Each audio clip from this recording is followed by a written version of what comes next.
नमस्कार साथियों, स्वागत करता हूं आपके अपने YouTube चैनल पर। हिंदी साहित्य व व्याकरण संबंधी तैयारी के लिए चैनल ज़रूर सब्सक्राइब करें।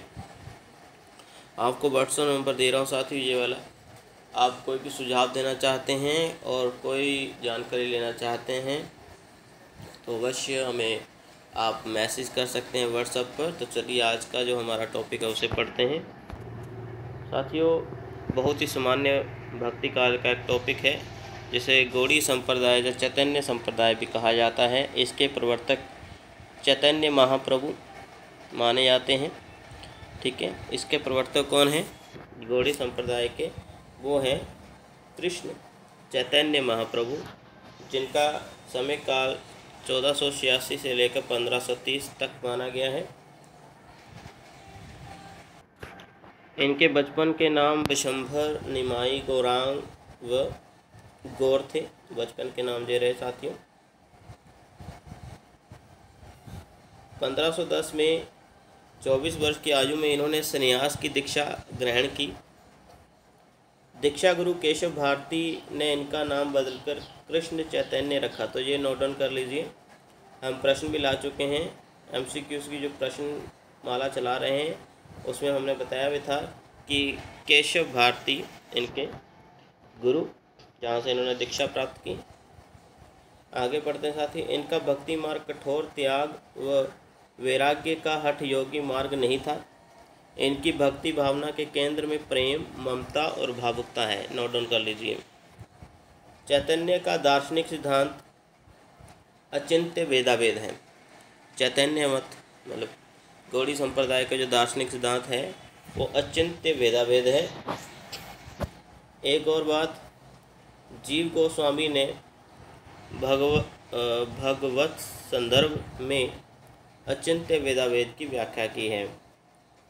अगला पॉइंट है, इसके दार्शनिक रूप में माधव संप्रदाय द्वैतवाद की कोई मान्यता नहीं है। बलदेव विद्याभूषण ने गोविंद भाष्य में इनकी या इसकी व्याख्या की है, संप्रदाय की, चैतन्य महाप्रभु की सिद्धांत की। चैतन्य महाप्रभु ने श्री कृष्ण को ब्रजेंद्र कुमार कहा है। नोट डाउन कर लीजिए। वो माना है कि वे ब्रज में गोलोक की लीलाओं सहित विहार करते हैं। वे परम तत्व, पूर्ण ज्ञान और पूर्ण आनंद हैं। श्री कृष्ण की शक्तियाँ अनंत हैं तथा उनमें एक आह्लादनी शक्ति है। राधा इसी शक्ति का रूप है। मतलब राधा को श्री कृष्ण की शक्ति माना है इस संप्रदाय ने। आगे पढ़ते हैं।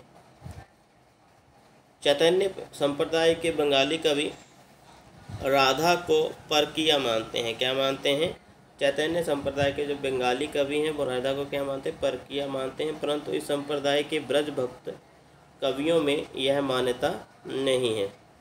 ठीक है, तो कहने का तात्पर्य यही है कि इस संप्रदाय के कुछ लोग बंगाल में भी हैं, लेकिन बंगाल के जो कवि हैं संप्रदाय से संबंधित वो राधा को परकिया मानते हैं। लेकिन जो इस संप्रदाय के लोग ब्रज में हैं, ब्रज भक्त हैं, वो ऐसा नहीं सोचते हैं। चैतन्य संप्रदाय की उपासना वियोग पक्ष को प्रबल मानकर चलती है। किसको? वियोग पक्ष। जबकि निम्बार्क और राधा संप्रदाय में संयोग पक्ष की स्वीकृति है।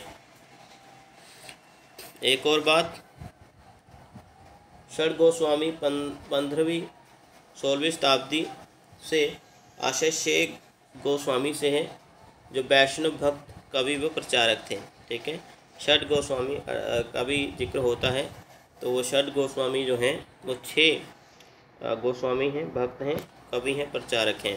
15वीं-16वीं शताब्दी में जो हुए इसी संप्रदाय से षड गोस्वामी, वो 6 भक्त हैं। ठीक है, उनको कवि भी कहा जाता है, प्रचारक भी कहा जाता है, जो चैतन्य संप्रदाय का प्रचार भी कर रहे थे जिन्होंने।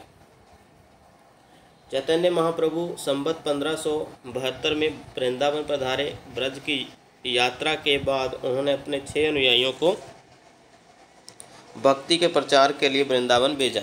ये याद कर लीजिए साथियों, अपने 6 अनुयायियों को। ठीक है, और यही 6 अनुयायी वैष्णव भक्त कवि प्रचारक जो थे उनको षड गोस्वामी कहा गया है। याद कर लीजिए साथियों इनको।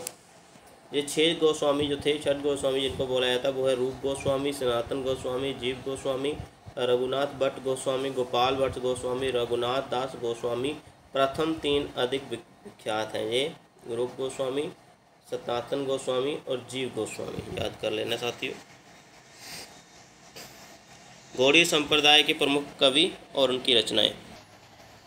सबसे पहले राम राय, जिन्होंने आदि वाणी गोविंद भाषा का आदि पुस्तकें लिखी और आदि वाणी गीत गोविंद भाषा, माफ़ करिए, गीत गोविंद भाषा नाम से पुस्तकें लिखी। इसी संप्रदाय जो संबंधित हैं। सूरदास मनमोहन, माफ़ करेगा, सूरदास मदन मोहन आएगा, ठीक है। इनकी भी रचना मिलती है सहृदय वाणी नाम से, ठीक है। और बाबा कृष्णदास में जो संकलित हैं, ठीक है, बाबा कृष्णदास की एक रचना है सहृदय वाणी, उसी में इनकी रचनाएं भी संकलित हैं, ऐसा कहना चाहता हूँ। गदाधर भट्ट, इनकी रचना फुटकर पद मिलती है। गदाधर भट्ट जो है इसी संप्रदाय से संबंधित है। आगे है चंद्रगोपाल, चंद्र 84, अष्टयाम सेवा शुद्ध, गौरांग अष्टयाम, ऋतुबहार, राधा विरेज, इनकी पुस्तकें हैं। भगवान दास स्फुटपद, माधव दास माधुरी, इनकी पुस्तकें यह है केडी माधुरी, बंशीवट माधुरी, वृंदावन माधुरी। आगे है भगवत मुदित, भगवत मुदित ये क्या कहना चाहते हैं, वृंदावन शत रसिक अनन्यमाल, ठीक है जी, इनकी पुस्तकें साथियों। तो इस तरह से हमारे ये वीडियो समाप्त होती है साथियों। और वीडियो अच्छी लगी तो लाइक में शेयर जरूर करिए साथियों। हमने चैतन्य महाप्रभु या चैतन्य संप्रदाय या गौड़ी संप्रदाय से संबंधित जानकारी आपके संबंध में साझा की। धन्यवाद।